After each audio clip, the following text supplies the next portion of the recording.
హరీష్ రావు పక్కకి వెళ్ళారు. ఆ తర్వాత ఆయన రైతు రుణమాఫీ మీద టేకప్ చేశారు. సరే, ఇప్పుడు మళ్ళీ కేటీఆర్ కూడా రైతు రుణమాఫీ మీద ఫోకస్ చేశారు. మూసి వదిలేశారు. ఇది ఒక అంశం. అయితే ఇక మూసి రివర్ ఫ్రంట్ అనేది ఆనాడే ఏర్పడింది అనేటువంటిది అంశం. ఇక ఈ మొత్తం ఇంత జరుగుతున్నా బీఆర్ఎస్లో పోటాపోటీగా హోరావరిగా కార్యక్రమాలు జరుగుతున్నా పార్టీ అధ్యక్షుడు ఏ వైఖరి చెప్పకపోవడం అనేది ఇంకొక అంశం. ఎట్లా చూడాలి ఇవన్నీ? ఇది మూసీ రివర్ది కొత్తగా ఇష్యూ కాదు. మూసీ కానీ హుసేన్ సాగర్ కానీ, హుసేన్ సాగర్ క్లీనింగ్ అనే ఎన్నో సార్లు అయిపోయింది ఇష్యూ. టేకప్ కూడా చేసిన ప్రాజెక్ట్ అని అనిపిస్తుంది. ఫారెన్ ఎయిడ్ కూడా తీసుకున్నారు దాంట్లో. మూసీ కూడా చాలా ఇళ్ళు నడుస్తుంది. ఇన్ఫాక్ట్ బీఆర్ఎస్ గవర్నమెంట్ లో కూడా వాళ్ళు ఒక కార్పొరేషన్ ఫామ్ చేశారు వాళ్ళు మూసీ క్లీనింగ్ కోసం. కాబట్టి దిస్ ఇస్ నథింగ్ న్యూ, కొత్త ఇష్యూ కాదు. ఇప్పుడు అపోజిషన్ సేక్ అపోజ్ చేయటం తప్ప వేరే ఇష్యూ ఏముంది దీంట్లో? డిఫరెంట్ గా మూసి క్లీన్ చేయాలి. ఎందుకంటే అక్కడ నల్గొండ ప్రజలు కానీ ఇది డౌన్ స్ట్రీమ్ లో మొత్తం బాగా ఎఫెక్ట్ అయిపోయింది మనకు పొల్యూషన్ తోటి. ఇవన్నీ నాలాలు గిట అన్ని మురికి గిట అంతా మూసీలో కలిపేస్తాం. మూసీ అసలు నది అనేది లేకుండా పోయింది. మూసా నది మనకు ఎక్కడి నుంచి మనకు వికారాబాద్ నుంచి వచ్చే నీళ్ళు అనేది వాగులు గిట అన్ని ఆల్మోస్ట్ అన్ని కబ్జాలు అయిపోయినాయి. ఇది వచ్చిన కబ్జాలు కూడా ఇక్కడ మోరీలు కలిపేసి కంపు ఉంది. అసలు ఉండలేము. ఒక సిటీ మధ్యన అంత మంచి రివర్ ఉండే ఒకప్పుడు మూసీ రివర్. పాత పెయింటింగ్స్ కానీ పాత ఫోటోగ్రాఫ్స్ చూస్తే ఎంత అద్భుతమైన ఉన్నాయి. ఇటు పక్కన అటు పక్కన హిస్టారికల్ మాన్యుమెంట్స్ ఉన్నాయి మనకు. కాబట్టి అది డిఫరెంట్ గా డెవలప్ చేయాలి ఏ గవర్నమెంట్ అయినా.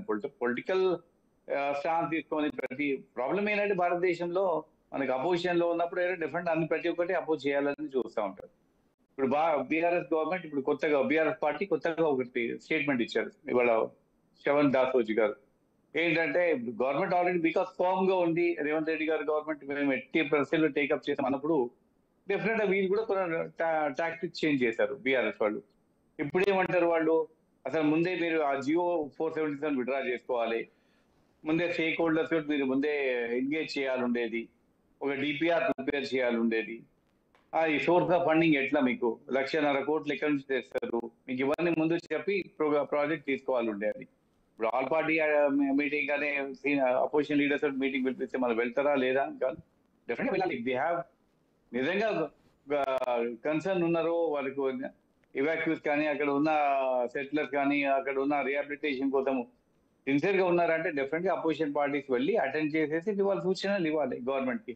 ఇట్లా చేసే బాగుండాలి, వాళ్ళకు డెఫినెట్ గా ఉపాధి చూపించాలి, ఆల్టర్నేట్ అకామిడేషన్ చూపిస్తే బాగుంటుంది. చాలా మంది వేరే వాళ్ళు కూడా కట్టుకున్నారు, కొంతమంది ఇల్లీగల్ గా కమర్షియల్ కూడా నడిపిస్తా ఉన్నారు.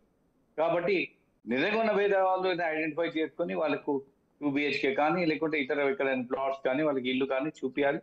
డెఫినెట్ గా రీహాబిలిట్ చేయొద్దని కాదు, కానీ ఎక్కడైనా కదా ప్రపంచంలో ఎక్కడైనా మనం ఇక్కడ నుంచి లండన్ పోతాం, సెయింట్ జేమ్స్ బ్రిడ్జ్ అద్భుతం అని అంటాం, రాగానే రాస్తాం, స్విట్జర్లాండ్ వెళ్తాం, వెనీస్ వెళ్తాము, వెనీస్ అన్ని కాలువలే కదా సిటీ మధ్యలోకి వెళ్తా ఉంటాం.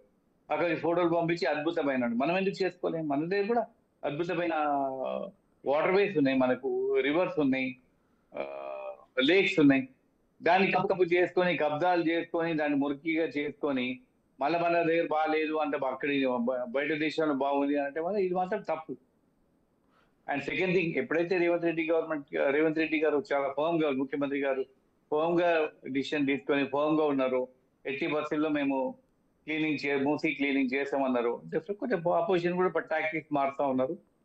ఇప్పుడు మాత్రం డిఫరెంట్ క్వశ్చన్స్ వస్తా ఉన్నాయి వాళ్ళకు.